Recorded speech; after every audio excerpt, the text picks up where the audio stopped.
Kubaha Imana dusenge.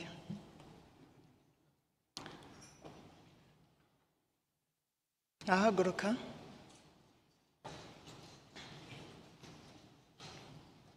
Zaburi 105 haratubwira ngo mushime Uwiteka, mwambaze izina rye, mwamamaze imirimo yakoze mu mahanga.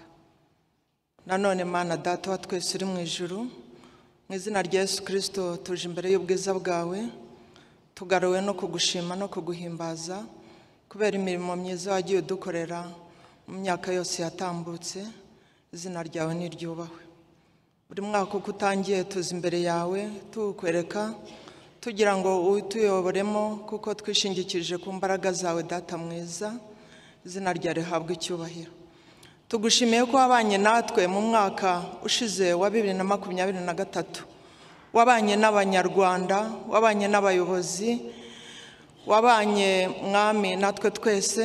Turavuze ngo izina ryawe rishyirwe hejuru. Mana Data, warakoze kuduha igihugu cyiza. Tugushimiye amahoro n'umutekano waduhaye, tugushimiye kandi n'ubuyobozi bwiza waduhaye. Izina ryawe rishyirwe hejuru. Mana, tukurageje uyu mwaka uzabane n'igihugu cyacu, ubuyobozi bwacu ndetse n'abanyarwanda bose. Uyu mwaka wa 2024 tugusabye ngo uzadufashe mu rugendo rw'iterambere rw'igihugu cyacu. Tukweretse urubyiruko rwacu, abahungu n'abakobwa, bakure bakubaha kandi bakunda igihugu. Dusabiye uburezi mu nzego zitandukanye, tuzige kandi tumenye.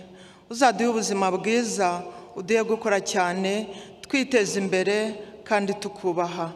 Tugushimiye ko wumvise gusenga kwacu, tubyambaje mu izina rya Data wa twese, n'iry'Umwana n'iry'Umwuka wera, mu izina rya Yesu Kristo umwami wacu. Amen.